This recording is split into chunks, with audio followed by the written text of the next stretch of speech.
Hello everyone, this is Nitpicking Nerd, and this is my review of the first episode of Season 3 of Star Trek Strange New Worlds.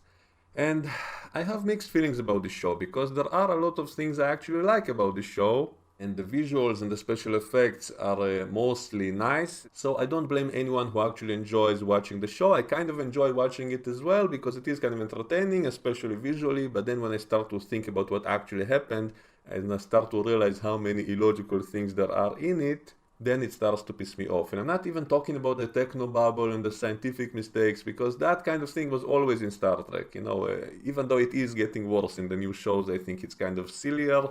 And they're kind of using science as kind of spells and incantations. They can just throw a bunch of particle names around and come up with anything they want to happen, like it's magic. They cast a spell using scientific words, and then they can make literally anything happen.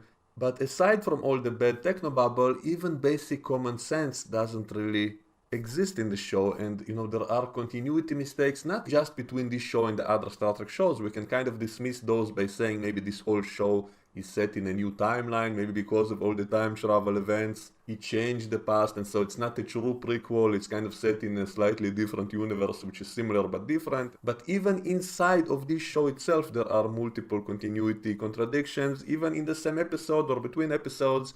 And I will give you just a few examples from the very beginning of this episode, when Pike says to Uhura, "Can you repeat that order who told us to retreat?"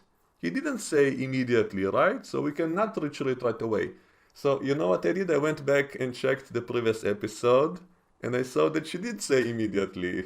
I will show you a snapshot with subtitles, and as you can see, Uhura said, this is in the previous episode, she said, "ordering our immediate withdrawal."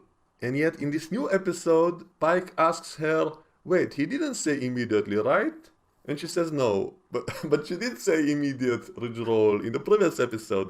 And also in the beginning of this episode, they specifically said the Gorn ships are transport resistant, and so it immediately raises the stakes. Oh, so you have to find some other solution to get all those people back, those people who the Gorn abducted from that colony in the previous episode. It wouldn't be so easy to get them back, right? And yet in the end of the episode, they just beamed them all back simultaneously, easily. The whole ending of this episode was really rushed and really lazy writing. Like, I expected something a little bit more difficult and clever to solve this problem, and not the usual, oh, let's just beam them all back in 1 minute, and not a single one of those people was lost or killed or whatever. Everything came back perfectly and easily in the end, and so that was also annoying, especially since, on a personal note, I might have a unique perspective on this, because not long after that previous episode of the show aired, something similar happened to my country, that a vicious enemy attacked our towns and kidnapped hundreds of people and took them back to their own territory and hid them, and we had to fight a war to try to get them back. And we did get some of them back using military operations, but most of them got back alive only with negotiations, making a deal.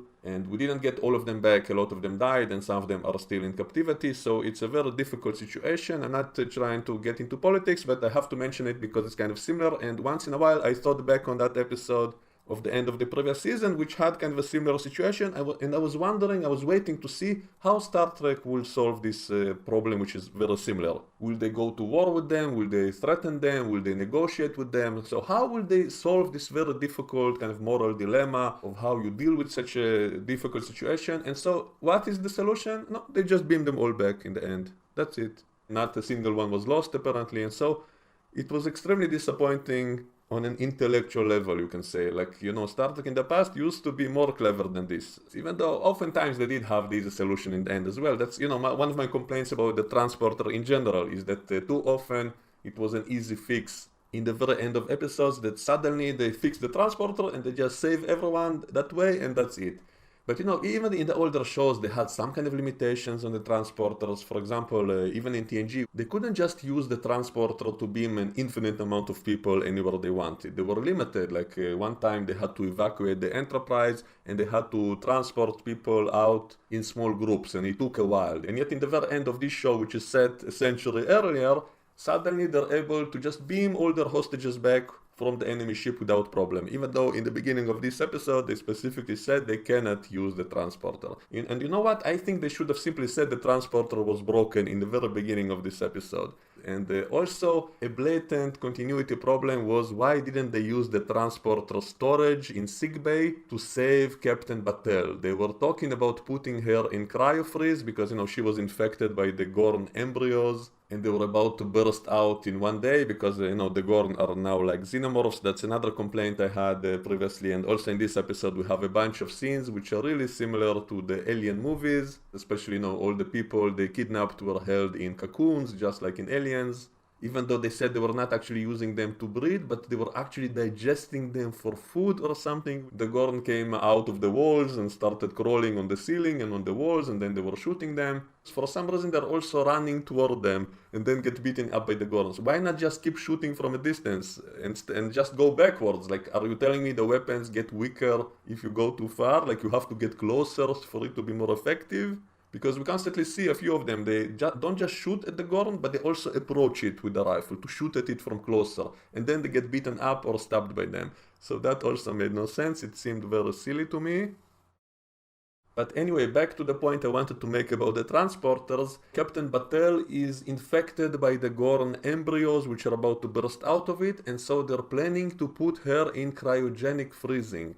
But how come they completely forgot about the fact that their own sickbay on this very same ship in the previous seasons, they've established that they have the ability to put people into the transporter buffer to basically freeze them using the transporter. So how come they don't even mention that here? This would be the perfect solution, especially since they say that Captain Battelle is allergic to the hypospray they're supposed to put in her before freezing her, because at least they established that does actually make sense, that you cannot just freeze someone and have him survive. They have to first prepare him for it by injecting him with something so that the cryo freezing wouldn't kill her, and Captain Battelle happens to be allergic to it, and that's why they cannot cryo freeze her. But how come they never mention the fact that they can simply use the sick-based transporter to keep her in storage, just like the doctor did with his own daughter who was terminally ill, and so he kept her in the transporter buffer of sickbay to keep her alive until he finds a cure, and they completely forgot all about it. And this was in the very same show, in the very same place, in the very same sickbay. So that's why I said it would have been better if they simply said all the transporters got broken from the fight in the first part of the episode, and that's why they cannot use the transporter to keep her in storage. But no, they apparently simply forgot all about it. That's why it's so annoying. It was not even mentioned once as a possibility. Also, when Christine is preparing her with the hyposprays, Captain Battelle was complaining and said no more needles. But hyposprays are not needles. That's the whole point. So, do the writers not know what a hypospray is? And then they say that she's allergic to whatever they had to use to freeze her, and that's why they cannot do it, and so they have to find some other way to save her. And then the solution is to use Una's magic blood to cure her. Una is genetically engineered, so this is kind of like Khan's magic blood in Star Trek Into Darkness, which was also an easy fix to a fake dramatic situation. Like they had that fake death of Kirk, and then one scene later they magically cured him with the magic blood of Khan. So we have a similar thing here with this whole situation looking like she's about to die, and then they magically cure her with the magic blood. And it's funny how they keep saying how genetic engineering is forbidden and illegal and all of that, and then they use it whenever they have to fix the situation. So maybe it's not so evil, maybe it shouldn't be illegal if it's so useful, if you keep using it, and then they say they will not report about it to Starfleet. They say this whole mission is off the books, and so we don't have to report about it. And it's kind of ironic, I guess, that Battelle was the prosecutor in that episode in which they were judging Una for lying to get into Starfleet. She never told Starfleet she's genetically engineered, and there was a whole trial episode about it, about the dangers of genetic engineering. So I guess it's kind of ironic that she was now cured by the very same thing she was arguing against, and yet they never actually debate about this topic. Maybe they will later. I always give the benefit of the doubt that maybe some of the things they kind of set up maybe be explored better later. I guess it's possible, but I'm kind of doubting it, because there were so many missed opportunities even in this episode. I think especially with the Gorn embryos, which I kept expecting to have some kind of moral dilemma. These are basically the babies of an intelligent alien species, so the way they basically aborted them without a second thought was also kind of strange, because I kept waiting for them to find a way to maybe save those Gorn babies, those embryos, and not to simply kill them and maybe then use them for kind of a negotiation with the Gorn to get their hostages back. Maybe they will have some kind of deal in the end that they will give back those Gorn babies if they get their own people back in exchange, something like that in the spirit of Star Trek. This is an intelligent alien species, supposedly, since they're building starships and all of it.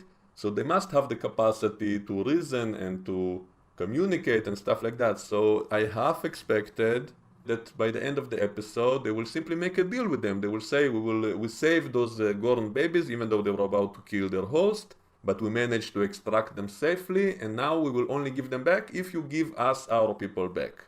And then there will be kind of a negotiated ceasefire and also show that the Gorn are not pure monsters and not pure evil and all of it. And instead they simply aborted those babies. There was no mention of even any attempt to save them. And I'm not even talking morally wise, I'm talking for the sake of negotiations with your enemy who still has hundreds of your kidnapped people on their ship. Shouldn't you at least try to save those Gorn hatchlings for that? But no one even raised that up as a possibility, so that also I think was a huge missed opportunity, because we could have had a classic moral dilemma and a negotiated solution, instead of simply let's fight them, let's kill them, and let's simply beam everyone out easily. And also it was really annoying to me when they showed all those people in the cocoons and they showed that they were being digested slowly, that some of them were actually kind of without skin and stuff. It was really gory. And Ortega also seemed to be half digested. Some of her arm was missing, some of her fingers was missing. And La'an kept having flashbacks of her childhood, of her traumatic past, and then the doctor kept telling her, hey, what bothers you? And that also was kind of funny to me unintentionally, because they're in the middle of basically a horror movie of seeing all those people trapped in cocoons and being digested slowly, and then he asks her, hey, don't think about your bad childhood, you're not there anymore, you're here. But here is even worse, you're in the middle of literal horror of being digested alive, and then you snap her back to this reality, which is even worse than what she was remembering, so this was kind of funny. And the most stupid part, I think, is the way that they don't bother to save any of those other colonists. They only save their own team, they take each other out of the cocoons, and then they say, we don't have time to rescue all those other people, we'll simply beam them out later, so let's leave them inside those cocoons which are digesting them, because we don't have time to save any more of them. So that was also kind of stupid, because, haven't they heard about, exponential growth? Like, you don't have to literally stay and save every one of them. You can simply free one or two more people, and then they will continue freeing others while you find a way to get off the ship. So they just decide to leave all the rest of them in the cocoons, because, at least take one or two more people out, and then they can try to save the rest, and then it will be like exponential growth to get all the others out. And instead they simply leave all of them and say, we'll get them later. So they don't even bother to get one more guy out. They said we don't have time for that. So that was also kind of stupid, I think. And also in the very end of the episode, when they did beam all those people back, we don't hear about a single casualty. Apparently all of them were totally fine, and yet when we were on that ship we saw that some of them were almost completely digested, some of them had no skin, and so how come it was never mentioned that some of them are in bad shape or something? So they just all magically were beamed back at the same time. And also they said, get them to the overflow infirmary, get the medical teams to help out. So where were the medical teams when Christine and Spock were treating Captain Battelle on their own without any help? So where are all those other medical teams which we suddenly hear about in the end? So that also made no sense. And they say that the Gorn embryos were simply dissolved in her body from Una's magic blood, and that's it. And also the way they defeated the Gorn was also really lazy, I would say. They found out that the Gorn are affected by solar flares, that they are hibernating for long periods of time and come out of it based on the solar flares of their star. And then someone suggested maybe we should create a fake solar flare to put them all to sleep, which I guess might be a homage to how they defeated the Borg. Data hacked them and was able to put them to sleep. And I always complained about that. I always said that was a little bit too easy. Like, it would be okay if it was just a temporary way to get past their defenses, if for 5 minutes it was able to put them to sleep. And I always said that they should have done something more to defeat them, not just hack them to put them to sleep. And somehow that also caused them to explode. So that always kind of annoyed me in TNG. I always said that they should have sacrificed their drive section to collide it with the Borg cube and to defeat it that way. So just because TNG did it too, doesn't mean it's a good ending. And in TNG also it was the same problem, that with each appearance later, the Borg kept getting weaker and more ridiculous. Like by the end of the show, Picard was easily taking out Borg drones by simply pulling out some of the tubes on their faces, push them with one finger and they would collapse. And in Voyager it became even worse, and so the Borg became a joke by the end. So I guess they are now doing the same with the Gorn. They set them up as this monstrosity, an unstoppable crazy enemy, and then by the end, we just find out that if we shine a certain light at them, they all fall asleep. So that was kind of ridiculous.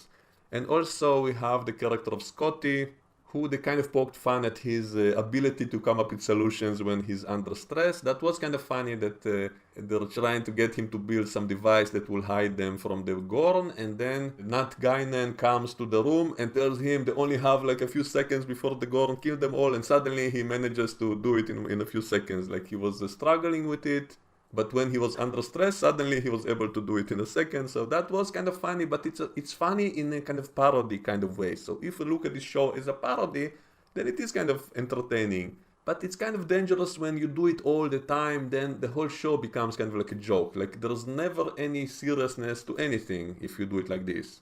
So they're using science as kind of like magic spells and incantations. They're throwing a bunch of words around that have no real meaning, even not in theoretical physics, and they can just make anything happen. So they turn their own ship, the Enterprise, into a fake solar flare somehow without any real explanation. And there was also an annoying line when at first they said maybe we can do something to that Gorn star to make it create a solar flare, and then Scotty says you cannot make a star do anything. And that annoyed me because of the many times that we saw in the other Star Trek shows that you can easily affect stars to get them to do stuff like that. In that same episode I mentioned when Picard pulled the Borg's tube out to kill him, Dr. Crusher used a nearby sun and shot something at it to create some kind of ejection from the star to destroy that Borg ship, and also in Deep Space Nine we saw them do that to destroy some Dominion shipyard. They shot something at a nearby star to get it to eject some plasma at it, and so we saw stuff like that a bunch of times in all the Star Trek shows, and yet Scotty here says it's totally impossible to affect a star to do anything. And then instead they use the ship itself to somehow draw some particles or something from that star, and then to turn the ship itself into a fake star, which to me seems way more ridiculous. And the fact that they can basically do anything on the show, they just have to throw some words around, and it's like a magic spell. If you throw some sciencey words around, you can suddenly do anything you want, like it's magic. So that also seemed kind of lazy. And then they basically put all the Gorn to sleep, and they all went back to their homeworld. And also they had some silly thing about if they go through a specific place between those two suns, suddenly they go through some kind of invisibility shield and they all disappear behind it, something like that, which was unnecessary and also unclear and kind of illogical. So did they transport to another dimension or simply getting invisible or what? They never really properly explained it. They never showed us what's on the other side of that screen of invisibility. So if they're all sleeping, then how are they navigating their ships? And so a lot of illogical things like that. I guess they have autopilot. I can't come up with excuses to anything, but the show itself is all kind of jumbled. Nothing makes any sense if we actually think about it. And Erica Ortega was severely wounded by Gorn because, as I mentioned, when she was shooting that Gorn from a distance with a rifle, and then decided to run toward that Gorn with the rifle while shooting at it, which, why does it make the shots more powerful if they're closer? That made no sense. And then the Gorn stabbed her in the stomach. And then later she's the only one who can pilot one of those smaller Gorn ships to get them out of the bigger ship, which that whole scene kind of reminded me of the end of Independence Day movie. And then she's bleeding out all over, and the doctor is right there next to her, but he doesn't even try to stop the bleeding or anything. No one is treating her. And for some reason she's the only one who can possibly pilot that alien ship. And how would she know how to pilot it, because it's totally alien?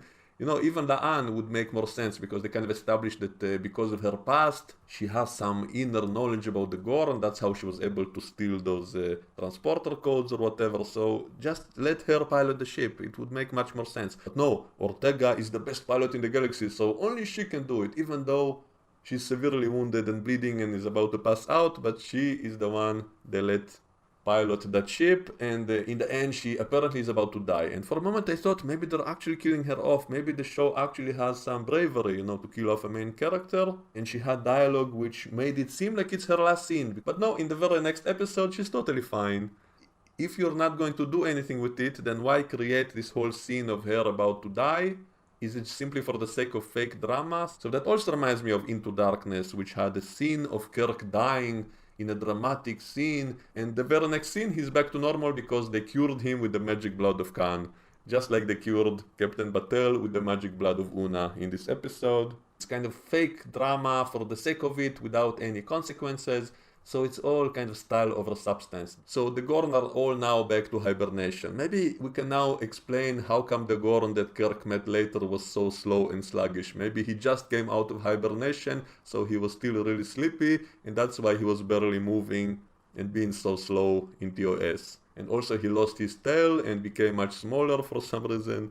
And the whole romantic thing between Christine and Spock is also kind of getting old. Like, it was funny how once again Spock was apologizing to her. It's something I mentioned previously, how in the show the male characters are kind of emasculated and kind of overpowered by the female characters, and even with the chain of command, there's a scene in this episode when that Natsulu female character is having a headache or something, and then Pike tells her, go and get some sleep, and then she says, no, I will not until we get all our people back, something like that, and then Pike says, okay. So it's another example of Pike being kind of a bad captain. No one really obeys his commands. They think it's a democracy. They vote on the decisions. And he never really presses the fact that, he's the captain. He's the one who tells you what to do. And no one ever listens to him. There is no chain of command on the ship. And Spock keeps apologizing to everyone. There was one glaring goof, I would say, which has to do with the makeup, and that is Uhura's head. That, I think, was probably the most ridiculous part of the whole episode, and I don't know how many people noticed it, but to me it was very obvious, and it kept distracting me whenever Uhura was on the screen. I couldn't concentrate on what anyone was saying because I just kept looking at her head. She apparently has the same exact haircut she had in the previous seasons, and yet the head itself looked like a different shape and slightly bigger than before. So to me it was very obvious that they used some kind of skull cap to put that fake hair on her because, it's been so long since the previous episode, and we also see in the very next episode she now has longer hair. So I'm guessing when they were filming this episode, she already had longer hair, but they had to make it fit with the previous episode because it's set right after, so they tried to make her look like she did in the previous episode. So they hid her longer hair in some kind of skull cap, and then put that fake hair on top, and so that makes her hair look bigger, and so to me it looks extremely silly. It reminds me of how Bryan Cranston appeared in that movie El Camino, which was taking place after Breaking Bad, and there was a flashback scene of when he and Jesse were together, and he didn't want to shave his hair for one scene, so instead they put a bald cap on him, and then he looked like Megamind. So they kind of did the same with Uhura apparently, so they tried to make her look like she did in the previous episode, and that was so distracting, that was so unintentionally hilarious to me. They also said silly stuff like the Gorn ships are communicating with each other using light. Really? Starships communicating with each other using light? So if the ships are really far apart, so it will take minutes or hours or days for them to get signals from each other. So what do you mean the Gorn ships communicating only through light? It makes no sense. Starships which go faster than light should communicate through subspace. Otherwise they will be extremely ineffective, and this is the big enemy that the whole Federation is scared of. The Federation wants to appease them. They don't want to go to war, even though they kidnapped hundreds of humans. The Federation still wants to appease them and all of that, which is also kind of silly. So that's my thoughts. Let me know what you think, and we can discuss it in the comments below. And I will see you all next time. Bye bye.